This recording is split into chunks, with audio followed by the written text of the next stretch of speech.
Viajar pelo mundo e contar histórias por meio da fotografia, além disso despertar reflexões ambientais e a temática humanitária. Esse é o trabalho do nosso convidado do Fotometria de hoje. Seja bem-vindo, Érico. Obrigado. Me conta, como que é trabalhar com fotojornalismo, uma sociedade que vivemos hoje, que levanta tantas questões reflexivas, tanto sociais quanto ambientais? Eu vejo o meu trabalho mais como documentarismo. Apesar das linguagens entre fotojornalismo e o documental se confundirem um pouco, em termos de linguagem, eu acho que são propostas um pouco diferentes. O fotojornalismo hoje está muito ligado ao factual, então seja hard news, ou seja, fazer uma micro-reportagem específica para um site ou para uma mídia social, para uma publicação impressa, são preocupações muito editoriais, rápidas que o fotojornalismo tem. Já fiz isso bastante ao longo da minha vida fotográfica, mas assim, o que eu tenho feito agora são mais documentários fotográficos, então eu acredito que sejam trabalhos um pouco mais de longo prazo, que não tem necessariamente uma tônica editorial, de publicação, de imediatismo, é um negócio que você pode fazer mais introspectivo, mais reflexivo, mas a minha impressão a respeito de algum assunto que eu escolhi viver, conviver, sentir, para que eu possa, ao longo do trabalho, ir fundamentando as minhas opiniões a respeito dele.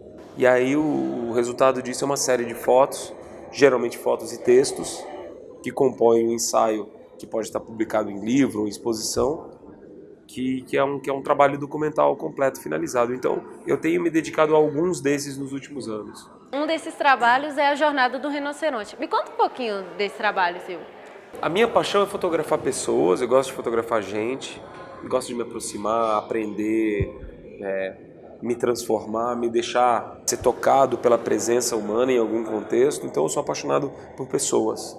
Eu nunca tinha pensado, nunca tinha me visto fotografando um animal. Eu acho que, por exemplo, outros fotógrafos como o Luciano Candizzani, o João Marcos Rosa, fotógrafos de natureza, fazem isso muito bem.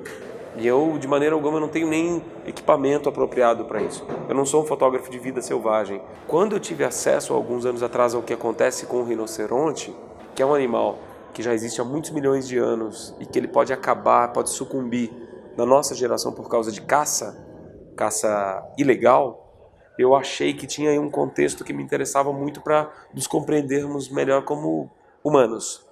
Então eu falei, eu quero entender mais quais são os meus erros, qual que é a minha parcela de culpa nisso, ou o que eu posso fazer para colaborar, e queria entender também o contexto dos que protegem e dos que matam o rinoceronte, para a partir dessa experiência resultar numa série de fotos para que eu pudesse trazer reflexões a respeito desse tema que para mim é um tema urgente, importante, atual, que suscita múltiplas reflexões, não necessariamente estritamente selvagens ou relacionados à espécie, à vida animal, nada disso.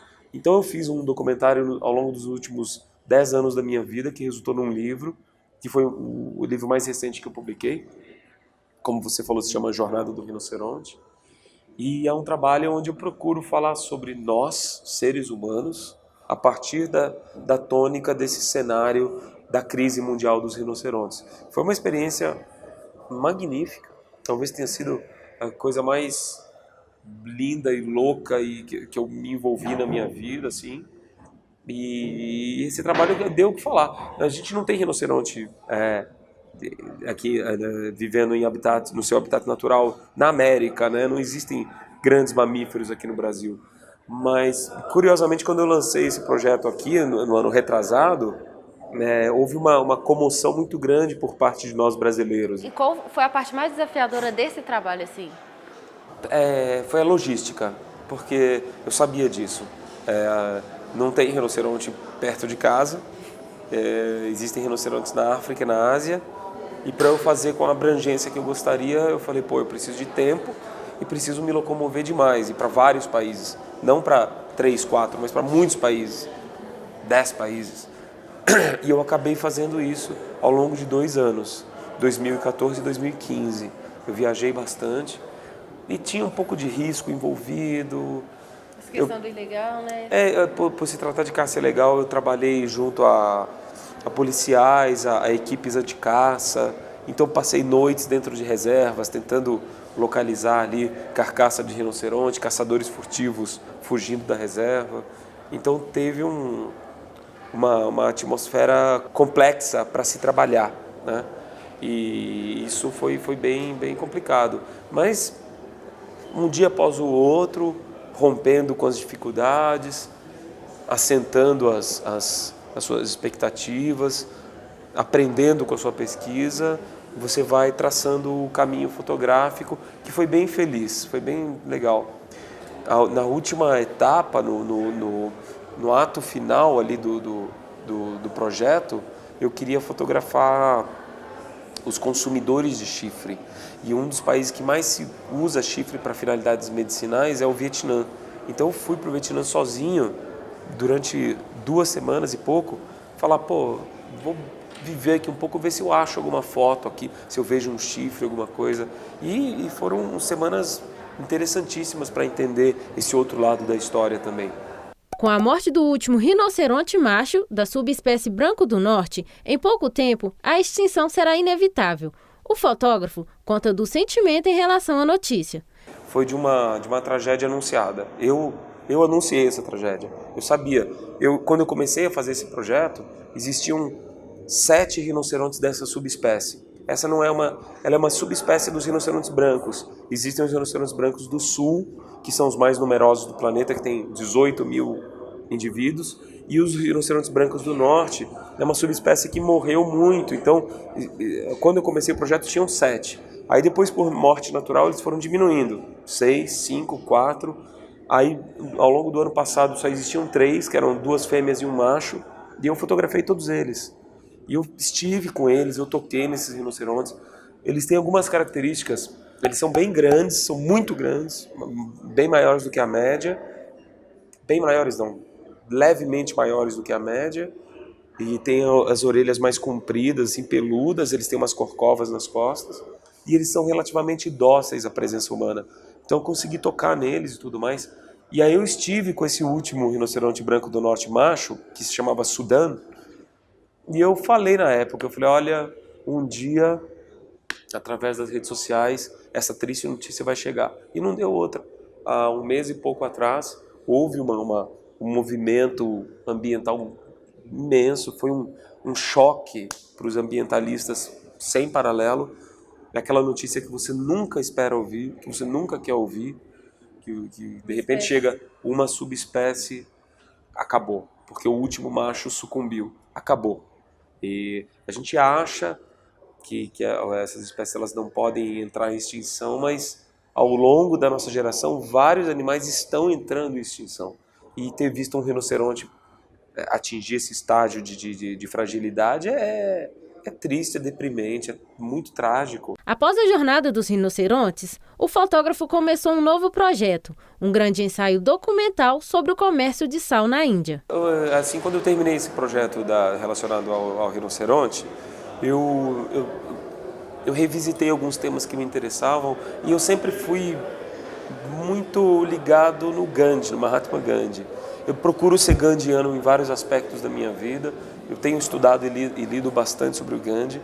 E já há alguns anos, desde enquanto eu estava fazendo esse projeto dos rinocerontes, eu alimentei uma ideia de refazer uma caminhada que o Gandhi tinha feito em 1930. Uma marcha que ficou conhecida como a Marcha do Sal. Ele começou no ashram dele, ele caminhou 400 quilômetros e ele terminou numa praia onde se produzia sal, que o sal era taxado pelo Império Britânico. E era uma taxação muito ingrata, muito injusta. E o Gandhi queria acabar com esse imposto. Então ele foi lá, ele rompeu a lei, ele burlou a lei, declarou que ia fazer isso, e ele pegou o sal e ele falou, olha, esse sal ele pertence ao Oceano Índico, pertence à Índia, e logo em seguida ele foi preso. E essa caminhada do sal sempre li a respeito, estudava bastante, né? Sempre me interessou. E ano passado eu decidi, eu falei, eu vou lá fazer. Fui e caminhei 400 quilômetros na Índia, em beirada de estrada, em comunidades rurais, saindo do ashram em Ahmedabad, onde havia a propriedade da comunidade do Gandhi ali, e fui até essa praia. Então foi uma caminhada linda, onde eu produzi uma série de fotos muito especial, muito intimista para mim. E esse vai ser o meu próximo livro, meu próximo projeto. Provavelmente vai se chamar A Marcha do Sal. e eu estou fazendo os textos agora, a gente está na fase de diagramação do livro e é o meu projeto do coração agora, é o que tá rolando nesse momento. E num projeto como esse novo seu, qual que é o maior desafio, assim? Precisa de muita pesquisa de campo antes? Como que é? Nesse do Gandhi precisou de muita pesquisa, precisou de muita coisa impressa, mapa, esse tipo de coisa. Algumas leituras. Uma leitura fundamental para mim, para fazer esse projeto, foi a autobiografia do Gandhi, que é um livro muito legal, que eu super recomendo, que se chama Gandhi, a autobiografia, tem um subtítulo assim, As Minhas Experiências com a Verdade. É um livro muito legal, é um livro que todo mundo deveria ler.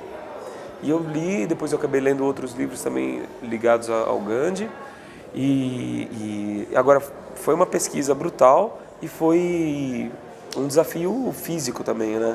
Foi uma caminhada muito longa, eu andei durante 5 semanas, então estava um pouco sujeito ali a algumas intempéries. Eu tive que contratar um pessoal para me ajudar na logística de ir levando meus equipamentos, transporte, mas a rota em si eu fiz toda a pé, o que foi muito legal, que era o que eu me propus mesmo, né? É um desafio, mas também não é preocupante para mim, é algo a ser superado, algo que fazia parte do processo do projeto e que a graça dessa caminhada resultou na graça das fotografias. O fotógrafo conta que o processo de registro das imagens desse novo trabalho foi feito de uma forma muito íntima e, ao longo do projeto, descobriu que outros elementos podem contar uma verdadeira história por meio das imagens. Algumas pessoas lá na Índia me acompanharam, eu não fui o percurso inteiro sozinho, mas não que eu demandasse assistentes, produtores, nada disso. Era um trabalho individual de um indivíduo, um projeto muito meu, assim. Eu fui caminhar e o resultado fotográfico seria o livro. Eu acho que para se construir uma narrativa, um storytelling, existem idas e vindas, existem algumas preocupações de colocar imagens ali no meio, igual história em quadrinho, comic books, assim, você tem arte sequencial, né? Para você entender a próxima, você tem que saber o que você colocou antes, é igual montar um filme de cinema. E às vezes, só numa caminhada, você não tem todos esses elementos na mão. Então, eu acho que essa foi uma história relativamente incompleta do ponto de vista fotográfico, mas muito completa do ponto de vista do que eu experimentei. Portanto, esse projeto ele me trouxe um aprendizado, uma sabedoria que eu nunca tinha tido. Eu achava que as fotos por si só já eram um alicerce para você contar a história, mas não.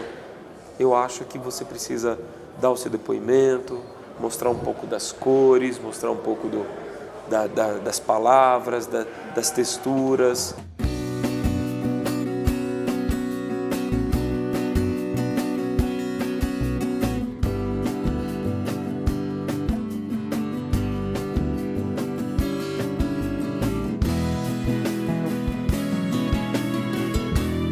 Muito obrigada por você aceitar nosso convite e participar do nosso programa. Prazer é meu, muito obrigado.